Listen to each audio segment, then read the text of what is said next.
Hello and welcome back to Seconds Out. My name is Eamon Khan. Great to be joined by great boxing mind over in the US of A, James Ali Bashir. James, great to speak to you again. How's life treating you? Great, great to speak to you always. Always good to hear from you. Pleasure is all mine when we have these conversations, James. Just tell me what's the latest with yourself and in the gym with Vlad Serenko. Blasterenko right now is in the process of trying to make a fight. We try to get a fight. I was just hoping that we could fought the winner of one of the last weekend's fights. So we're just waiting right now. We're just working and we're waiting. Yeah, waiting game as is always with boxing. Let's get to some of last weekend's events. First of all, just at the top of the card, I wonder what you made of Terence Crawford's victory over Israil Madrimov. I think Terence Crawford did a workman-like job. He was careful. He was tedious. He wasn't over aggressive. He fought a smart fight, and he won the fight by the skin of his chinny chin chin. It was a close fight, but he did win the fight. He pulled the fight out. I think in the last 4 rounds, I think he pulled it out. The closest of the fight, was that down to what Madrimov was bringing to the ring, or was it partly due to the weight that Crawford gave away? Well, I think Madrimov he did a lot of disservice to himself because he burned up a ton of energy using the feint. But the whole idea of creating a feint is to work off the feint, to get the opponent to go for something and then take advantage of it. But at that point, Madrimov didn't do that. He didn't take advantage of the position of feinting. He didn't do it. From what you saw in the ring last night, there's a lot of talk now, a lot of rumor surrounding Crawford's next opponent, and that being at super middleweight, jumping up to fight Canelo Alvarez. Is that a fight you want to see, and what's the prospects of Crawford coming up No, victor? no. I like Terence Crawford. He's a beautiful boxer. But at this point, from what I saw, from what I took in night before last, I don't think it's a wise idea for him to jump up to fight um, this young man that we just speaking about. Canelo. It's Canelo Alvarez. I don't think it's a wise idea because he was in a struggle with a guy at 154, and he and Terence Crawford even said that the guy was strong. So that's small comparison compared to what Canelo would be. Canelo would be um, a much more difficult guy to fight. So no, I don't want to see the fight. I want Terence to stay where he's at, where he's at, and make and retire undefeated. Take 2 or 3 fights at junior middleweight, and then walk away from the game. He doesn't have anything to prove. From what you see of Crawford's game, how does he compare to some of the greats that you've worked with, some of the greats that you've seen in the ring during your time in boxing? Compared to Sugar Ray Leonard, Donald Curry, these kind of boxers, Wilfred Benitez, he's right there with him. I don't know whether he can crack into that group. They were great boxers too. Um, like I said, he's just breaking into that group, But every boxer needs a dance partner, and he just hasn't had the level of dance partner that these guys had. That's what separates them. Moving on to the heavyweight action. First of all, I want to get to the fight that involved Martin Bakole and Jared Anderson. It was a curious matchmaking for Jared Anderson to take this fight with Bakole, considering that there were other fights offered to him, including potentially Jermaine Franklin there. But what was your thought seeing Anderson lose to Bakole so resoundingly? Well, Jared Anderson bit off a big piece of the pie, and I alluded to that when I spoke to another brother from England. I spoke to him, and I said that it was a risky fight for Jared. I pointed out to him, that it was a very risky fight, and it proved to be risky as Bakole took him out of there in 5 rounds.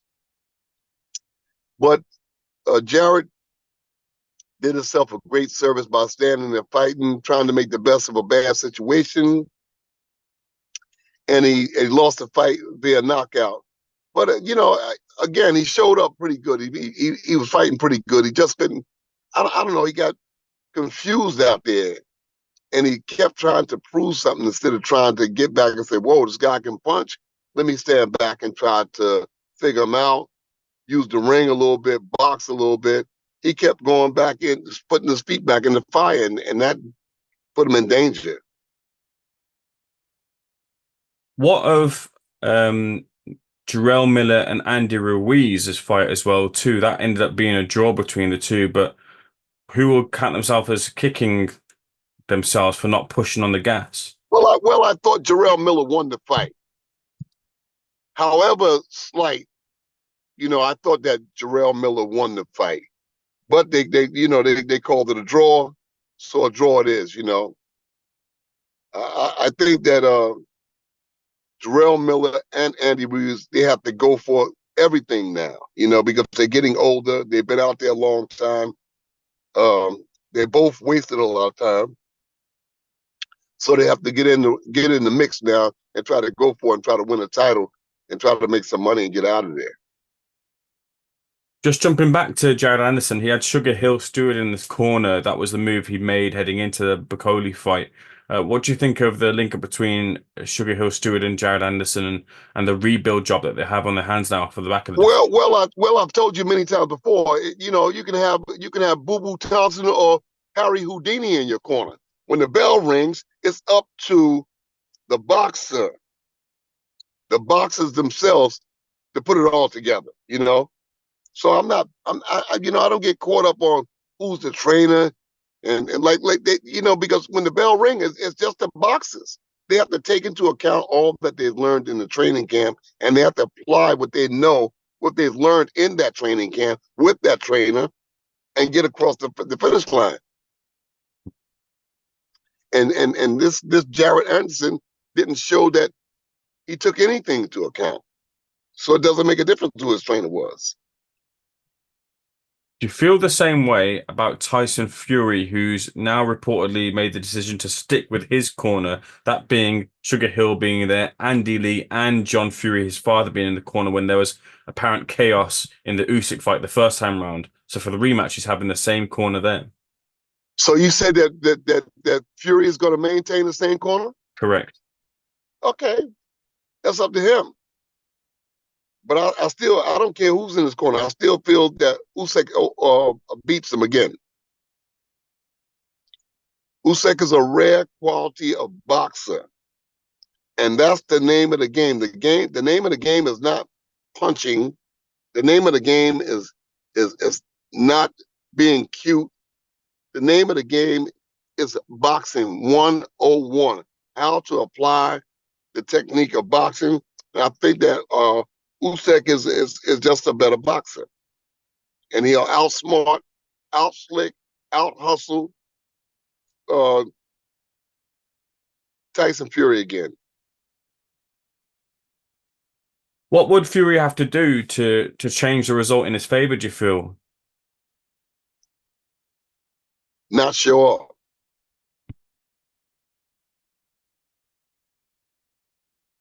He can't do anything. Is that what you're saying? No, I don't think. I think it'll be a better fight.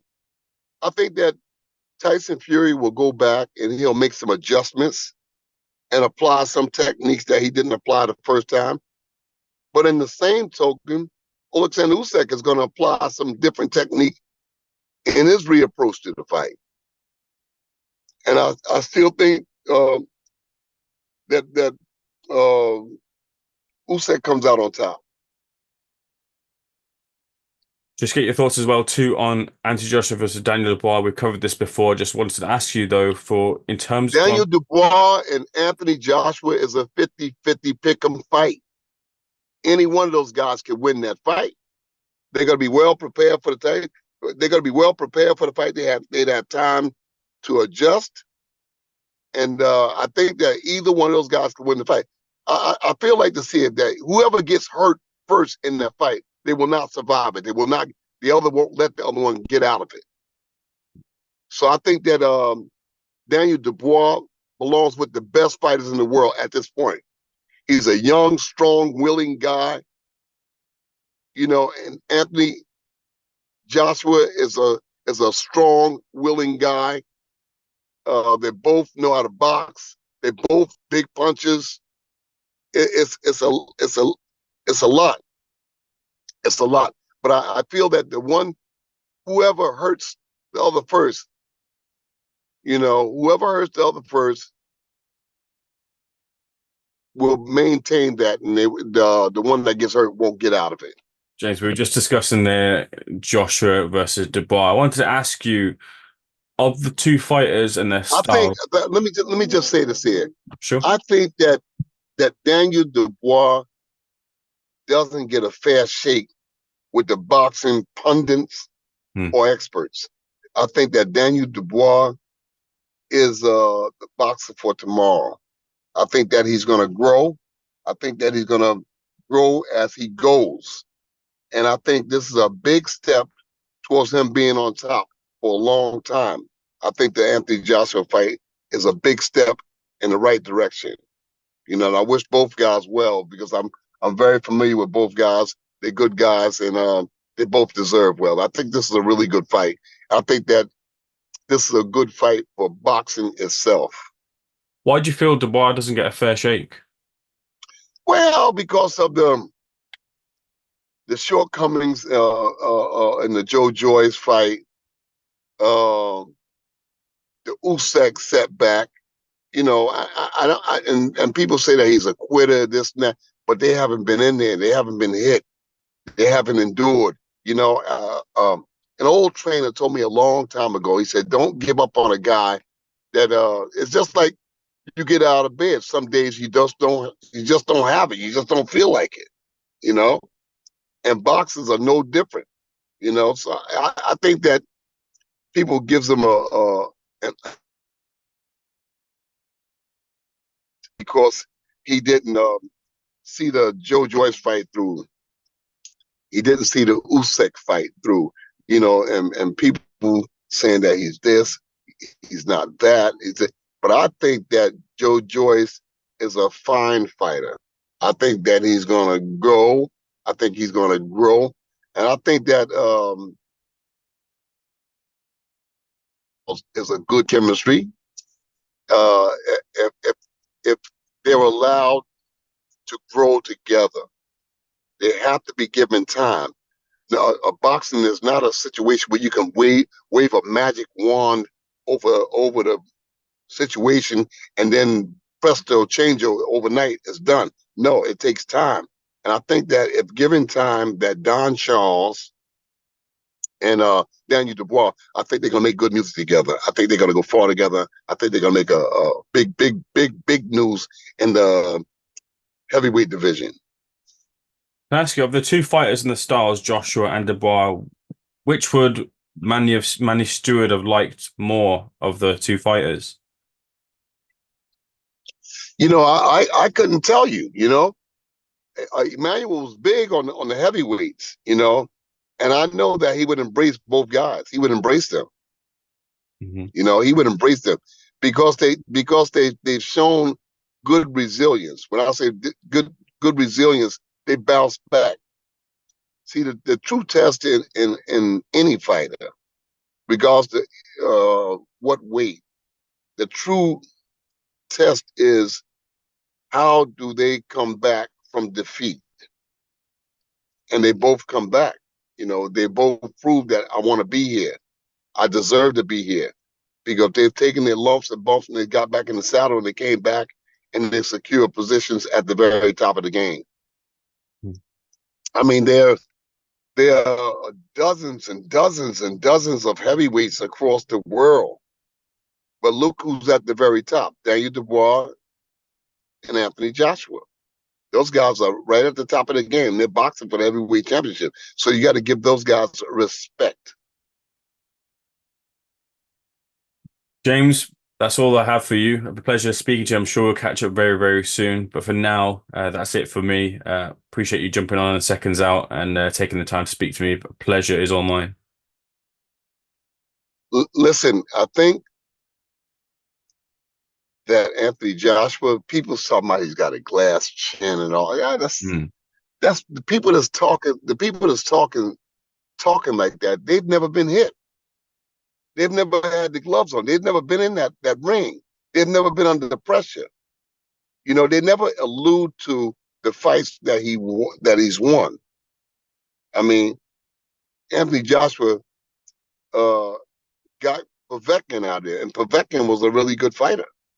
Mhm. You know, Joshua got him out of there. You know, so for somebody to say that Joshua doesn't have a good chin, or Daniel Dubois is I like Daniel Dubois. I like him not just as a person, but I'm enthusiastic about Anthony Joshua and Daniel Dubois facing off, because this is a fight for history. History is going to be made in this fight. These guys are two big guys that can punch, that's willing to take a punch, that's rolling the dice. You know, that's rolling. I'm on the edge of my seat waiting for this fight. You know, but like I said, if given time, Don Charles, Daniel Dubois is going to make good music together, and they should be given time. It takes time, like anything. You know, when you're raising a child, and Don Charles and Daniel Dubois is just it's like raising a child. You got to just show them the way, point out the way, show them the way, and I think they're going to make good music together, especially if they get through this fight. If they get through this fight, that'll be big news. You know, they say, oh, if he beats Anthony Joshua, it's not big news. It is big news. It's a two-time heavyweight champion of the world. And they got to be alert that Anthony Joshua is looking to become three-time heavyweight champion of the world. So Joshua is hungry, Daniel is hungry, may the best man win. I'm sitting on my seat. I wish I could get in the mix some kind of way. You know, I want to be there and get in the mix some kind of way. But if I can't get in the mix, I want to be right there watching, rooting for both of those guys to come through, to give boxing a good name. Give a big shot in the arm, you know. So that's what I'm looking for. Very well So said. Anthony J. So Anthony, Daniel, my boys, both of y'all my guys. Y'all know y'all my guys, you know. So go ahead and go out there and do boxing proud. You know, go out there and do boxing proud by establishing yourself in the history, in the annals of boxing, so that 25, 30 years from now, they'll be talking about you guys the way they was talking about Muhammad Ali and George Foreman. Go out there and do boxing proud. That's all I want. Very well said, James. Much appreciated, sir. Thank you so much.